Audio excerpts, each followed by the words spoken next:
Sir ಒಂದು ವಿಚಾರ ಏನಂದ್ರೆ ಲಕ್ಷಾಂತರ ಮಕ್ಕಳು ಕನ್ನಡ ಮಾಧ್ಯಮ ಮತ್ತೆ ಇಂಗ್ಲಿಷ್ ಮಾಧ್ಯಮ ಏನು ಸರ್ಕಾರಿ ಶಾಲೆನಲ್ಲಿ ಇದೆ ಪಠ್ಯ ಪುಸ್ತಕ, ಅಲ್ಲಿ ಎಲ್ಲರೂ 9 ಮತ್ತೆ 10ನೇ ತರಗತಿಯಲ್ಲಿ ಕಡ್ಡಾಯವಾಗಿ 3 ಭಾಷೆಗಳನ್ನ ಪರೀಕ್ಷೆ ಬರೀಲೇಬೇಕು, ಪಾಸ್ ಆಗ್ಲೇಬೇಕು.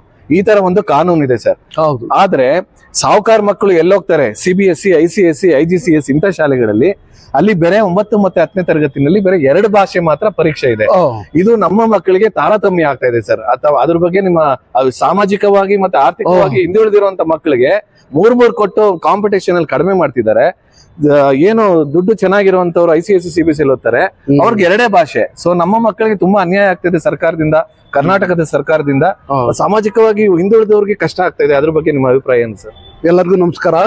ಮಕ್ಕಳ ಹಿತದೃಷ್ಟಿಯಿಂದ ಈ ಒಂದು ಕೆಲಸ ಆಗ್ಬೇಕಾಗಿದೆ. ಮಾನ್ಯ ಮುಖ್ಯಮಂತ್ರಿಗಳು, ಕರ್ನಾಟಕ ಸರ್ಕಾರ ಇದನ್ನು ಗಮನಿಸಬೇಕಾಗಿದೆ. ಯಾಕೆ ಅಂದ್ರೆ ಗ್ರಾಮೀಣ ಭಾಗದ ಮಕ್ಕಳಿಗೆ ಕಬ್ಬಿಣದ ಕಡಲೆ ಈ ಭಾಷೆಗಳು ಅಂಥದ್ರಲ್ಲಿ ಅವ್ರಿಗೆ ನೀವು 3 ಭಾಷೆ 9 ಮತ್ತು 10ನೇ ತರಗತಿಗೆ ನೀವು ಕೇಂದ್ರದಲ್ಲೇ 2 ಇದ್ರೆ, ನೀವು ಕರ್ನಾಟಕ ರಾಜ್ಯದಲ್ಲಿ ಕೇಂದ್ರ ಪಠ್ಯದಲ್ಲಿ ಇರೋದಕ್ಕಿಂತಲೂ ಕಡಿಮೆ ಇರ್ಬೇಕು ನ್ಯಾಯವಾಗಿ. ಅಂಥದ್ರಲ್ಲಿ ಕರ್ನಾಟಕ ರಾಜ್ಯದಲ್ಲಿ ನೀವು ಹೆಚ್ಚು ಮಾಡಿದ್ರೆ ಆ ಮಕ್ಕಳೇನು ಸಗಣಿ ಹೊರಬೇಕಾ, ಇದು ತಿಪ್ಪೆ ಗುಂಡಿ ಸಾರಿಸ್ಬೇಕಾ, ಏನು ಹೊಲಕ್ಕೆ ಹೋಗ್ಬೇಕಾ, ಅಪ್ಪ ಅಮ್ಮನಿಗೆ ಸಹಾಯ ಮಾಡ್ಬೇಕಾ, ಏನು ಇವ್ರು ಕೂತು ರಾತ್ರಿ ಎಂದು ಯಾವಾಗಾರ ಕಷ್ಟಪಟ್ಟು ಓದ್ಬೇಕಾ? ತುಂಬಾ ಕಷ್ಟ ಇದೆ ಈ ಜೀವನ. ನಾವು ಇಲ್ಲಿ ಹಳ್ಳಿಗಾಡಿನ ಜೀವನವನ್ನು ನೆನೆಸ್ಕೊಂಡ್ರೆ ಮಕ್ಕಳು ಎಲ್ಲೆಲ್ಲ ಎಷ್ಟೆಷ್ಟೋ ದೂರ ನಡ್ಕೊಂಡು ಹೋಗ್ಬೇಕು, ಇನ್ನೂ ಕೂಡ ಅವರಿಗೆ ಶಿಕ್ಷಣ ಇಲ್ಲ, ದಾರಿ ಹೋಗೋದಕ್ಕೂ ಕೂಡ ಅವ್ರಿಗೆ ಬಸ್ಗಳು ಸಿಗಲ್ಲ. ಈ ಥರ ಎಲ್ಲ ಪಾಡ್ಪಡ್ತಿರೋವಾಗ ದಯವಿಟ್ಟು ಕರ್ನಾಟಕ ಸರ್ಕಾರ ಒಂದು ಐಚ್ಛಿಕವಾಗಿ ಇರಲಿ. 2 ಭಾಷೆಗಳಂತೂ ಕಡ್ಡಾಯ ಇದ್ದೇ ಇರ್ತದೆ. ಇನ್ನೊಂದು ಭಾಷೆನ ಅವ್ರು ಆಯ್ಕೆ ಮಾಡ್ಕೊಳ್ಳಿ. ದಯವಿಟ್ಟು ಅದನ್ನು ಕಡ್ಡಾಯಗೊಳಿಸ್ಬೇಡಿ.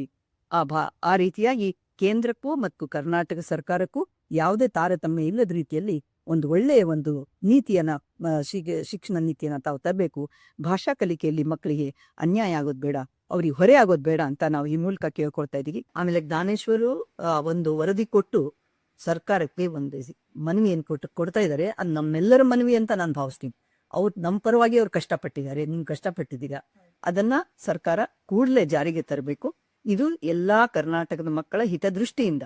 ಯಾಕೆಂದ್ರೆ ಸಿದ್ದರಾಮಯ್ಯನಂತವ್ರು ಕೂಡ ಇವತ್ತು ಮಾನ್ಯ ಮುಖ್ಯಮಂತ್ರಿಗಳು ಒಬ್ಬ ಬಹಳ ಕಡು ಬಡತನದ ಇದರಿಂದ ಬಂದವರು. ನಾವೆಲ್ಲ ಲಂಬಾಣಿ ಕುಟುಂಬ, ನಮ್ದು ಕೂಡ ನಾವೆಲ್ಲ ಬಹಳ ಕೆಳಮಟ್ಟದಿಂದ ಬಂದು, ಹಾಗಾಗಿ ನಮಗೆ ಕಷ್ಟ ಗೊತ್ತಿದೆ ಮಕ್ಕಳಿಗೆ ಎಷ್ಟು ಕಷ್ಟ ಆಗತ್ತೆ ಅಂತ. ಅದನ್ನ ಅರ್ಥ ಮಾಡ್ಕೊಂಡು ತಾವೇನು ವರದಿ ತಯಾರು ಮಾಡಿ ಕೊಡ್ತಾ ಇದ್ದೀರಾ, ಇದನ್ನ ಕೂಡಲೇ ಅವರು ಜಾರಿಗೆ ತರಬೇಕು ಅಂತ ನಾನು ಕೇಳ್ಕೊಳ್ತಾ ಇದ್ದೀನಿ. ಖಂಡಿತ ನಮ್ಮ ಒಪ್ಪಿಗೆ ಇದೆ, ಮತ್ತೆ ನಿಮಗೆ ಸಂತೋಷದಿಂದ ಅಭಿನಂದಿಸ್ತಾ ಇದ್ದೀನಿ. ಧನ್ಯವಾದಗಳು. ನಮಸ್ಕಾರ. ಸರ್ಕಾರಿ ಶಾಲೆಯಲ್ಲಿ ಓದೋ ಮಕ್ಳು ಯಾರು? ಬಡವರು. CBSE, ICSE ಓದೋ ಮಕ್ಳು ಯಾರು? ಅನುಕೂಲಸ್ಥರು.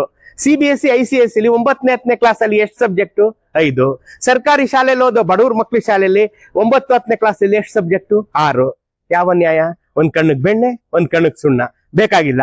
ಇಲ್ಲೂ 3ನೇ ಲ್ಯಾಂಗ್ವೇಜ್ ನ ಆಪ್ಷನಲ್ ಮಾಡಿ. ಸರ್ಕಾರಿ ಶಾಲೆಯಲ್ಲಿ ಓದೋ ಬಡವ್ರ ಮಕ್ಳಿಗೆ 6 ಸಬ್ಜೆಕ್ಟ್ ಇಟ್ಬಿಟ್ಟು must and should 3rd language ಮಾಡ್ಬಿಟ್ಟು, ಈ ಅನುಕೂಲಸ್ಥರು ಓದೋ CBSE, ICSE ಶಾಲೆಯಲ್ಲಿ 5 ಸಬ್ಜೆಕ್ಟ್ ಇಟ್ಬಿಟ್ಟು ಅವ್ರಿಗೆ ಸುಲಭ ಮಾಡ್ಬಿಟ್ಟು, ಅನುಕೂಲಸ್ಥರೆಲ್ಲ ಬುದ್ಧಿವಂತರು, ಬಡವರೆಲ್ಲ ಪೆದ್ರು ಅಂತ ನಿಮ್ಮ ಉನ್ನಾರ ಬೇಡಿ. ಅರ್ಥ ಆಯ್ತಾ? ಇಲ್ಲೂ ಆಪ್ಷನಲ್ ಮಾಡಿ. ಬೇಕಾದ ಒಂದು 3rd ಲ್ಯಾಂಗ್ವೇಜ್ ತಗೋತಾನೆ, ಬೇಡದೇ ಇರೋನ್ ಬಿಟ್ಬಿಡ್ತಾನೆ. ಮಕ್ಳ ಮೇಲೆ ಯಾಕೆ ನೀವು ಪ್ರೆಷರ್ ತಗೊಂಡು ಓದ್ಲೇಬೇಕು ಅಂದ್ಬಿಟ್ಟು ಓದಿಸ್ಬಿಟ್ಟು ಮಾರ್ಕ್ಸ್ ಕಮ್ಮಿ ಬಂದ್ಮೇಲೆ ನೋಡ ಅವ್ನ್ ಬುದ್ಧಿವಂತ ನೀ ಪೆದ್ದ ಅಂತ ಆಡ್ಕೊಳ್ಳೋದು ಯಾಕೆ? ದಯವಿಟ್ಟು ಮಾಡಬೇಡಿ. ಸರ್ಕಾರಿ ಶಾಲೆಯಲ್ಲಿರೋ 6 ಸಬ್ಜೆಕ್ಟ್ ಅಲ್ಲಿ 1 ಸಬ್ಜೆಕ್ಟ್ ಅನ್ನ 3rd ಲ್ಯಾಂಗ್ವೇಜ್ ನ ಆಪ್ಷನಲ್ ಮಾಡಿ. ಐ ರಿಪೀಟ್, ಆಪ್ಷನಲ್ ಮಾಡಿ. ಆಗ ಒಂದು ಬ್ಯಾಲೆನ್ಸ್ ಬರುತ್ತೆ. CBSE, ICSE ಓದೋರ್ಗು ನಮ್ಮ ಸರ್ಕಾರಿ ಶಾಲೆಯ ಬಡ ವಿದ್ಯಾರ್ಥಿಗಳು. ಬಡವ್ರ ಮೊಟ್ಟೆ ಮೇಲೆ ಯಾಕ್ರಿ ಹೊಡಿತೀರಿ? ಆಪ್ಷನಲ್ ಮಾಡ್ರಿ, ಅದನ್ನ. ಒಳ್ಳೇದಾಗ್ಲಿ. ಕರ್ನಾಟಕ ಮತ್ತು ಕೇಂದ್ರದ ನಡುವೆ ಭಾಷಾ ತಾರತಮ್ಯವನ್ನು ನಾವು ಭಾಳ ಗ್ಲೇರಿಂಗ್ ಆಗಿ ನಮಗೆ ಇವತ್ತು ಕಾಣಿಸ್ತಾ ಇದೆ. ಅದು ಯಾಕೆ ಅಂತ ಕೇಳಿದ್ರೆ, ಭಾರತದ ಇದರಲ್ಲಿ 2 ಭಾಷೆಗಳಿದೆ. ಅದು ICSE ಇರ್ಬೋದು ಅಥವಾ ಅದು CBSE ಇರ್ಬೋದು, ಇವುಗಳಲ್ಲಿ. ಆದರೆ ಕರ್ನಾಟಕದಲ್ಲಿ ನಮ್ಮ ಬಡ ಮಕ್ಕಳು, ಅದರಲ್ಲೂ ಕೂಡ ದಲಿತರು, ಹಿಂದುಳಿದ ವರ್ಗಗಳು, ರೈತರ ಮಕ್ಕಳು, ಕಾರ್ಮಿಕರ ಮಕ್ಕಳು 3 ಭಾಷೆಗಳನ್ನು ಓದಬೇಕಾಗಿದೆ. ಆ 3 ಭಾಷೆಗಳನ್ನು ಓದಬೇಕು ಅಂತೇಳಿ ನಮಗೇನಾದರೂ ನಮ್ಮ ಕಾಲದಲ್ಲಿ ಕಂಪಲ್ಸರಿ ಮಾಡ್ತಿದ್ರೆ ನಾನು ಇಲ್ಲಿ ಇರ್ತಾಲೇ ಇರಲಿಲ್ಲ. ನಾನು 2 ಭಾಷೆ ಓದ್ಕೊಂಡು ಬಂದಿರೋದ್ರಿಂದ ನಾನು ಇಲ್ಲಿ ಬರಲಿಕ್ಕೆ ಸಾಧ್ಯ ಆಯಿತು. 3ನೇ ಭಾಷೆ ಅವಶ್ಯಕತೆಗಳನ್ನು ಇಲ್ಲ. ಹಾಗಾಗಿ ಯಾವಾಗ ಕೇಂದ್ರನೇ ನಮಗೆ ತೋರಿಸಿದೆಯೋ 2 ಭಾಷೆಗಳು ಸಾಕು ಅಂತೇಳಿ, ನಾವ್ಯಾಕೆ 3 ಭಾಷೆಗಳನ್ನು ಮಾಡಬೇಕು? ನಮ್ಮ ಮಕ್ಕಳ ಮೇಲೆ ಅದನ್ನು ಯಾಕೆ ಹೇರಿಕೆ ಮಾಡಬೇಕು? ಅವ್ರಿಗೆ ಬೇಕಾದರೆ ಆಪ್ಷನಲ್ ಇರುತ್ತೆ, ಅವ್ರಿಗೆ ಯಾವ್ದು ಬೇಕಾದ್ರೂ ಕೂಡ ಓದ್ಕೊಳ್ಳಿ, ಯಾರು ಬೇಡ ಅಂತ ಹೇಳಲ್ಲ. ಅವ್ರಿಗೆ ಯಾವ ಭಾಷೆ ಬೇಕಾದ್ರೂ ಓದ್ಕೊಳ್ಳಿ, ಬೇಡ ಅಂತ ಹೇಳಲ್ಲ. ಆದರೆ ನಮ್ಮ ಮಕ್ಕಳು ಈ ಬರ್ಡನ್ನಿಂದಾಗಿ ಅನೇಕ ಜನ ಇವತ್ತು ಎಕ್ಸಾಮ್ಗಳಲ್ಲಿ ಫೇಲ್ ಆಗ್ತಾ ಇರುವಂತಹ ಅನೇಕ ಇನ್ಸಿಡೆನ್ಸ್ಗಳು ನಮ್ಮ ಕಣ್ಮುಂದೆ ಇದ್ದಾವೆ. ಅನೇಕ ಜನ ಪೇರೆಂಟ್ಸ್ ಇದನ್ನ ಕಂಪ್ಲೇಂಟ್ ಮಾಡ್ತಾ ಇದ್ದಾರೆ, ನಮ್ಗೆ ಯಾಕೆ ಬೇಕು 3 ಭಾಷೆ ಅಂತ ಹೇಳ್ಬಿಟ್ಟು. ಸುಮಾರು ಜನ ಮಕ್ಕಳು, ಸಾವಿರಾರು ಜನ ಮಕ್ಕಳು, ಈ ಬಡ ಮಕ್ಕಳು 3ನೇ ಭಾಷೆಯಲ್ಲಿ ಫೇಲ್ ಆಗಿದ್ದಾರೆ. ಅದು ದಾಖಲೆಗಳೇ ಹೇಳ್ತಾ ಇದ್ದಾವೆ ಅದನ್ನು. ಹಾಗಾಗಿ ನಾವಿವತ್ತು ಯಾವ ಕಾರಣಕ್ಕೂ ಕೂಡ 3 ಭಾಷೆಗಳ ಅವಶ್ಯಕತೆ ನಮಗಿಲ್ಲ. ಸೈಂಟಿಫಿಕ್ ಆಗಿ ಕೂಡ ಅದು ಅವಶ್ಯಕತೆ ಇಲ್ಲ. ಭಾಷಾಶಾಸ್ತ್ರಜ್ಞರು ಕೂಡ ಹೇಳುವಂಥದ್ದು 2 ಭಾಷೆಗಳೇ ಸಾಕು ಅಂತೇಳಿ. ನೀವು ಬೇಕಾದರೆ 3ನೇ ಭಾಷೆನೂ ಕಲಿಸಿ, 4ನೇ ಭಾಷೆನೂ ಕಲಿಸಿ, ಎಷ್ಟು ಭಾಷೆ ಬೇಕಾದರೂ ಕಲಿಸಿ. ನಾವು ಯಾರು ಕೂಡ ಅದಕ್ಕೆ ಅಡ್ಡಿ ಇಲ್ಲ. ಅದು ಯಾವುದೇ ಕೂಡ ನಾವು ಪೂರ್ವಗ್ರಹದಿಂದ ಇದನ್ನು ಮಾತಾಡ್ತಾ ಇಲ್ಲ. ಹಾಗಾಗಿ 2 ಭಾಷೆಗಳನ್ನೇ ನಾವು ಇವತ್ತು ಕಡ್ಡಾಯ ಮಾಡುವಂಥದ್ದು ಒಳ್ಳೆಯದು. ಅದರಲ್ಲೂ ಕೂಡ ನಮ್ಮ ಮಕ್ಕಳು, ಅದರಲ್ಲೂ ಈ ಒಂದು ಕನ್ನಡದ ಮಕ್ಕಳು ಅಂತ ನಾವು ಯಾರನ್ನ ಕರಿತೀವಿ, ರೈತರ ಮಕ್ಕಳು, ಹಿಂದುಳಿದವರ ಮಕ್ಕಳು, ದಲಿತರ ಮಕ್ಕಳು, ಶೂದ್ರರ ಮಕ್ಕಳು, ಇಂಥ ಮಕ್ಕಳೆಲ್ಲರಿಗೂ ಕೂಡ ಅನುಕೂಲ ಆಗುತ್ತೆ. ಆದ್ದರಿಂದ ಸರ್ಕಾರ ಇದನ್ನ ಗಂಭೀರವಾಗಿ ಪರಿಗಣಿಸಿ 2 ಭಾಷಾ ಸೂತ್ರವನ್ನು ಮಾಡುವಂಥದ್ದು ಭಾಳ ಭಾಳ ಅವಶ್ಯಕತೆ ಇರ್ತಿರ್ಬಿಟ್ಟು ನಾನು ಹೇಳಿ ಇಷ್ಟಪಡ್ತಾ ಇದ್ದೀನಿ. ನಮಸ್ಕಾರ. ಊಟ, ನಿಮ್ಮ ಹೆಸರೇನು? ನನ್ನ ಹೆಸರು ವಿಸ್ಮಯ್ ಗುಪ್ತಾ. ಯಾವ ಸ್ಕೂಲು?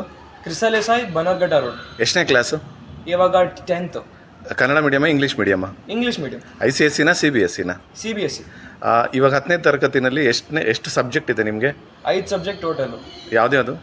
ಅದರಲ್ಲಿ maths, science, social studies, English ಮತ್ತು ಕನ್ನಡ. ಸೊ 2 ಲ್ಯಾಂಗ್ವೇಜಾ? 2 ಲ್ಯಾಂಗ್ವೇಜ್. 9th ಎಷ್ಟು ಲ್ಯಾಂಗ್ವೇಜ್ ಇತ್ತು? 9th 2 ಲ್ಯಾಂಗ್ವೇಜ್ ಇತ್ತು. 8th ಎಷ್ಟಿತ್ತು? 8th 3 ಇತ್ತು. 3rd ಲ್ಯಾಂಗ್ವೇಜ್ ಸೇರಿಸಿ. ಈಗ 2ೇನಾ? ಸೊ ನಿಮಗೆ 8th 3 ಲ್ಯಾಂಗ್ವೇಜ್ ಇತ್ತಲ್ಲ, ಅದು ಸುಲಭ ಅನ್ಸುತ್ತಾ? ಈಗ 2 ಲ್ಯಾಂಗ್ವೇಜ್ ಇದೆಯಲ್ಲ, ಅದು ಸುಲಭ ಅನ್ಸುತ್ತಾ? ಇವಾಗ 2 ಲ್ಯಾಂಗ್ವೇಜ್ ಇದೆ, ಅದು ಸುಲಭ ಅನ್ಸುತ್ತೆ. Okay, thank you so much. Welcome. ಸ್ನೇಹಿತರೆ, ಎಲ್ಲರಿಗೂ ನಮಸ್ಕಾರ, ಎಲ್ಲರಿಗೂ ಶರಣು. ನಮ್ಮ ಶಿಕ್ಷಣದ ವ್ಯವಸ್ಥೆನೇ ತಾರತಮ್ಯದಲ್ಲಿದೆ. ಯಾರಿವತ್ತು ICSE, CBSE ಸಿಲೆಬಸ್ನಲ್ಲಿ ಓದ್ತಾರೆ ಅವ್ರಿಗೆ 5 ಸಬ್ಜೆಕ್ಟ್ ಓದೋದು ಅವಶ್ಯಕತೆ ಇರುತ್ತೆ. ಯಾರಿವತ್ತು ಸ್ಟೇಟ್ ಸಿಲೆಬಸ್ನಲ್ಲಿ ಓದ್ತಾರೆ ಅವ್ರಿಗೆ 6 ಸಬ್ಜೆಕ್ಟ್ ಓದಬೇಕಾಗಿ ಬರುತ್ತೆ. ಅಂದರೆ ಯಾರಿವತ್ತು ಮೊದಲೇ ಸಾಮಾಜಿಕವಾಗಿ, ಆರ್ಥಿಕವಾಗಿ, ಶೈಕ್ಷಣಿಕವಾಗಿ ಹಿಂದುಳಿದಿರ್ತಾರೋ ಅವ್ರ ಮೇಲೆ ಇನ್ನೂ ಒಂದು ರೀತಿಯ ಒಂದು ಹೇರಿಕೆ ನಡೆಯುತ್ತೆ. ಇದನ್ನು ಸರಿಪಡಿಸ್ಬೇಕು ಅಂದರೆ ಹೇಗೆ? 3ನೇ ಭಾಷೆ ಕಡ್ಡಾಯತನನ ತೆಗೆದುಹಾಕಬೇಕು. ಹೇಗೆ CBSE, ICSEನಲ್ಲಿ 2 ಭಾಷೆ ಇದೆಯೋ ಅದು ಸ್ಟೇಟ್ ಸಿಲೆಬಸ್ನಲ್ಲೂ 2 ಭಾಷೆ ಮಾಡಿ ಅಂತ ನಾವು ಕೇಳ್ಕೊತೀವಿ. ರಾಜ್ಯ ಸರ್ಕಾರ ಇದನ್ನು ಮಾಡಿದ್ರೆ ನಾವು ತಮಿಳುನಾಡು ಮಾದರಿ ಆಗೋಕೆ ಸಾಧ್ಯತೆಗಳಿರುತ್ತೆ. ತಮಿಳುನಾಡು ಸಾಕ್ಷರತೆಯನ್ನು ಲೀಡ್ ಮಾಡುತ್ತೆ, ಎನ್ರೋಲ್ಮೆಂಟ್ನಲ್ಲಿ ಟಾಪಲ್ಲಿದೆ, ಹೈಯರ್ ಲೆವೆಲ್ ಎಜುಕೇಷನಲ್ ಟಾಪಲ್ಲಿದೆ. ಆ 2 ಭಾಷೆ ಸೂತ್ರ ನಮಗೆ ಬೇಕಾಗತ್ತೆ ಅಂತ ಹೇಳಿ ನಮಗೆ ಈ ಶಿಕ್ಷಣದ ತಾರತಮ್ಯ ತೆಗೆದುಹಾಕಿ ಶಿಕ್ಷಣದ ಸಮಾನತೆ ಬೇಕು, ನಮಗೆ ನ್ಯಾಯ ಬೇಕು. ಎಲ್ಲರಿಗೂ ಜೈ ಕರ್ನಾಟಕ, ಜೈ ಭೀಮ್. ನನಗೂ ಜ್ಞಾನೇಶ್ವರ ವರದಿಗೆ ಬೆಂಬಲ ಇದೆ. ನಾನು ಕೂಡ ಅದನ್ನ ನಾವು ಜನರ ಮುಂದೆ ಇಡಬೇಕು, ಸರ್ಕಾರ ಮುಂದೆ ಇಡಬೇಕು ಮತ್ತು ಅದನ್ನ ಜಾರಿಗೊಳಿಸಬೇಕು ಅನ್ನೋದನ್ನ ಒತ್ತಡ. ಪುಟ್ಟ, ನಿಮ್ಮ ಹೆಸರು? ಕಾವ್ಯಶ್ರೀ. ಸತ್ಯಜಿ, ಸುರಕ್ಷಕೆ. ಯಾವ ಶಾಲೆ, ಯಾವ ಮಾಧ್ಯಮ? GHS ಗೊಟ್ಟಿಗೆರೆ ಕನ್ನಡ ಮಾಧ್ಯಮ. ಯಾವ ತರಗತಿ? 10th B. ಎಷ್ಟು ಭಾಷೆ ಇವೆ ನಿಮ್ಮಲ್ಲಿ? 3. ಸೆಂಟ್ರಲ್ ಸಿಲೆಬಸ್ ಮಕ್ಕಳಿಗೆ 9 ಮತ್ತು 10ನೇ ತರಗತಿ ಬರೀ 2 ಭಾಷೆ ಪರೀಕ್ಷೆ ಇದೆ. ನಿಮ್ಗೆ ಕಷ್ಟ ಆಗಲ್ವಾ? ಕಷ್ಟ ಆಗುತ್ತೆ. ಸೊ ನಾವು ಸರ್ಕಾರ ಕೇಳದ 2 ಭಾಷೆ ಮಾಡಿ, CBSE, ICSE ತರ ನಿಮ್ಗೂ 2 ಭಾಷೆ ಅಂತ ಕೇಳ್ಬೋದಾ? ನಿಮ್ಗೆ ಹೆಲ್ಪ್ ಆಗುತ್ತಾ? ಓಕೆ, ಧನ್ಯವಾದಗಳು. ಥ್ಯಾಂಕ್ಸ್ ಪುಟ. ನಮಸ್ಕಾರ.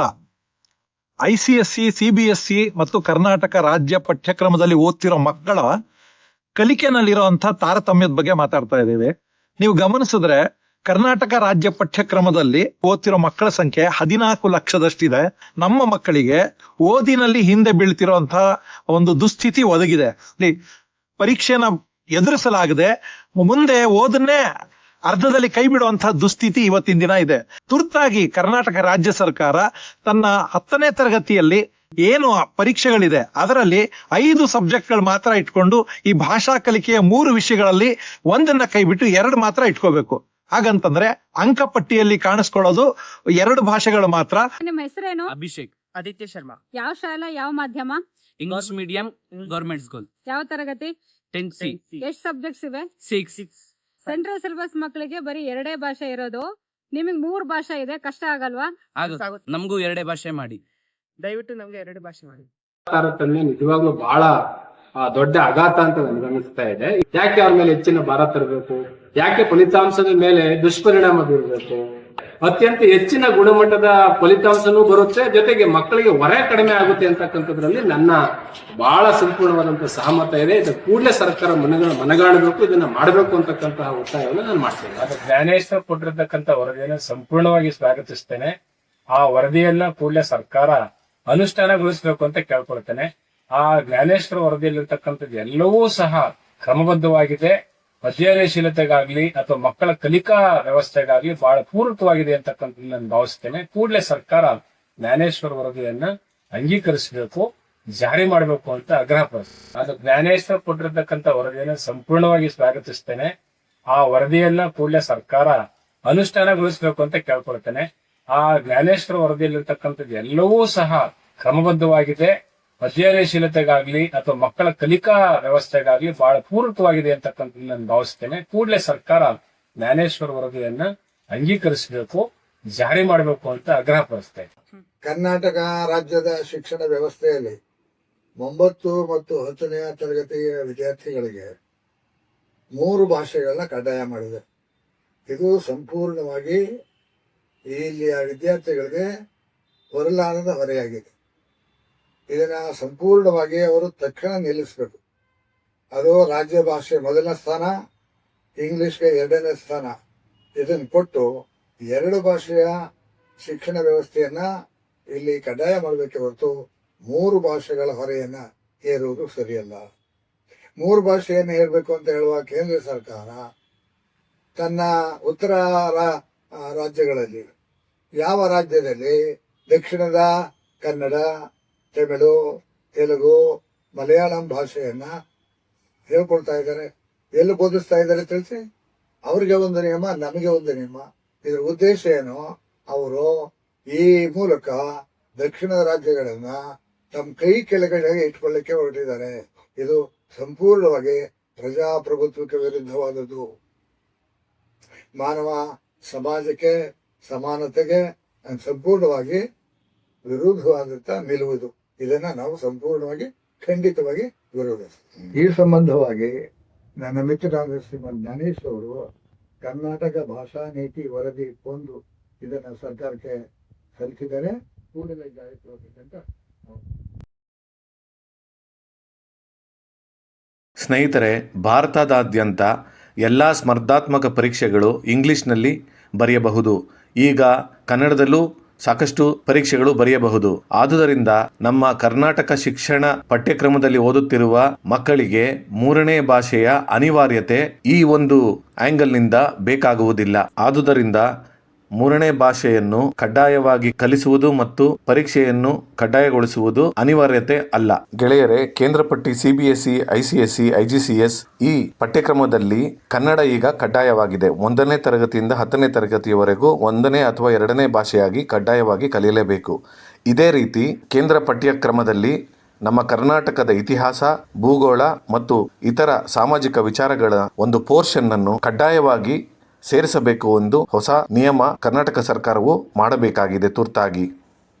ಕರ್ನಾಟಕ ಸರ್ಕಾರವು 2017ರಲ್ಲಿ ಕನ್ನಡವನ್ನು ಕಡ್ಡಾಯವಾಗಿ 1ನೇ ಅಥವಾ 2ನೇ ಭಾಷೆಯಾಗಿ ಕಲಿಸಲೇಬೇಕು ಎಂಬ ನಿಯಮ ಮಾಡಿದೆ. ಅದನ್ನು 2023-24 ಕನ್ನಡ ಸಮಗ್ರ ಅಭಿವೃದ್ಧಿ ಅಧಿನಿಯಮದಲ್ಲೂ ಕೂಡ ಅದನ್ನು ಎತ್ತಿ ಹಿಡಿದಿದೆ. ಹಾಗೆ 2024ರಲ್ಲಿ ಶಾಲೆಗಳಿಗೆ ಕೊಡುವ NOCಯಲ್ಲೂ ಕೂಡ ತಿದ್ದುಪಡಿ ಮಾಡಿ ಅದನ್ನು ಕಡ್ಡಾಯ ಮಾಡಿದೆ. ಈ ಒಂದು ನಿಯಮವನ್ನು ಸಾಕಷ್ಟು ಶಾಲೆಗಳು ಪಾಲಿಸುತ್ತಿಲ್ಲ. ಆದುದರಿಂದ ಕರ್ನಾಟಕ ಸರ್ಕಾರವು ಈ ಅಧಿನಿಯಮವನ್ನು ಪರಿಣಾಮಕಾರಿಯಾಗಿ ಅನುಷ್ಠಾನ ಮಾಡಲು ಕ್ರಮ ಕೈಗೊಳ್ಳಬೇಕಾಗಿದೆ. ಕರ್ನಾಟಕ ಶಿಕ್ಷಣ ಪಠ್ಯಕ್ರಮದಲ್ಲಿ 3ನೇ ಭಾಷೆ ಕಡ್ಡಾಯಕ್ಕೆ ಪರ್ಯಾಯವಾಗಿ communicative English, conversative English, English typing, Kannada typing, computer ಶಿಕ್ಷಣ, artificial intelligence, soft skills, life skills ಈ ರೀತಿ ವಿಷಯಗಳನ್ನು ಮಕ್ಕಳಿಗೆ ಕಲಿಸಬೇಕು. ಇದು ಕೂಡ ಕಡ್ಡಾಯವಾದ ಪರೀಕ್ಷೆ ಇರಬಾರದು. ಹಾಗೆ ಈಗ ಒಂದಷ್ಟು ಪಬ್ಲಿಕ್ ಶಾಲೆಗಳಲ್ಲಿ ವೃತ್ತಿಪರ ಸ್ಕಿಲ್ಸ್ ಅನ್ನು 3ನೇ ಭಾಷೆಗೆ ಪರ್ಯಾಯವಾಗಿ ಪರೀಕ್ಷೆ ಹೇಳಿಕೊಡಲಾಗುತ್ತಿದೆ. ಈ ಕಡ್ಡಾಯದ 3ನೇ ವಿಷಯವನ್ನು ಕೂಡ ತೆಗೆಯಬೇಕೆಂದು ನಾವು ಮನವಿ ಮಾಡುತ್ತೇವೆ. ಇದರಿಂದ ಮಕ್ಕಳಿಗೆ 5 ವಿಷಯಗಳು ಮಾತ್ರ ಕಡ್ಡಾಯವಾದ ಪರೀಕ್ಷೆ ಇರುತ್ತದೆ. ಹಾಗೂ 3ನೇ ಭಾಷೆಯ ಆಯ್ಕೆ ಅಥವಾ ನಾನು ಹೇಳಿರುವ ಈ communicative English, conversative English, English typing, Kannada typing, computer ಶಿಕ್ಷಣ, artificial intelligence, soft skills, life skills ಈ ವಿಷಯಗಳನ್ನು ಹೇಳಿಕೊಟ್ಟರೆ ಖಂಡಿತವಾಗಲೂ ಕರ್ನಾಟಕದ ಶಿಕ್ಷಣ ಪಠ್ಯಕ್ರಮದಲ್ಲಿ ಓದುತ್ತಿರುವ ಮಕ್ಕಳಿಗೆ ತುಂಬಾ ಉಪಯೋಗವಾಗುತ್ತದೆ. ಮಾನ್ಯ ಮುಖ್ಯಮಂತ್ರಿ ಶ್ರೀ ಸಿದ್ದರಾಮಯ್ಯನವರು ಕರ್ನಾಟಕ ಶಿಕ್ಷಣ ಭಾಷಾ ನೀತಿ 2015ರಲ್ಲಿ ಕನ್ನಡವನ್ನು ಮೊದಲನೇ ಅಥವಾ ಎರಡನೆಯ ಭಾಷೆಯಾಗಿ ಕಲಿಯಲು ಕಡ್ಡಾಯ ಮಾಡಿದ್ದರು. ಹಾಗೆ 2024ರಲ್ಲಿ ಮಾನ್ಯ ಶ್ರೀ ಮಧು ಬಂಗಾರಪ್ಪ ಅವರು ಶಾಲೆಗೆ ಕೊಡುವ ನಿರಾಪೇಕ್ಷಣ ಪತ್ರ 2024 ಅದರಲ್ಲಿ ಕರ್ನಾಟಕ ಎಜುಕೇಶನ್ ಆಕ್ಟ್ ತಿದ್ದುಪಡಿ ಮಾಡಿ ಅದರಲ್ಲೂ ಕೂಡ ಕನ್ನಡವನ್ನು ಮೊದಲನೇ ಅಥವಾ ಎರಡನೇ ಭಾಷೆಯಾಗಿ ಕಡ್ಡಾಯವಾಗಿ ಕಲಿಸಿದರೆ ಮಾತ್ರ NOC ಸಿಗುವುದು ಎಂದು ತಿದ್ದುಪಡಿ ಮಾಡಿದ್ದರು. ಇವರಿಬ್ಬರಿಗೂ ನಾವು ಕನ್ನಡ ಮೊದಲು ಮತ್ತು 7 ಕೋಟಿ ಕನ್ನಡಿಗರ ಪರವಾಗಿ ಧನ್ಯವಾದವನ್ನು ತಿಳಿಸುತ್ತೇವೆ.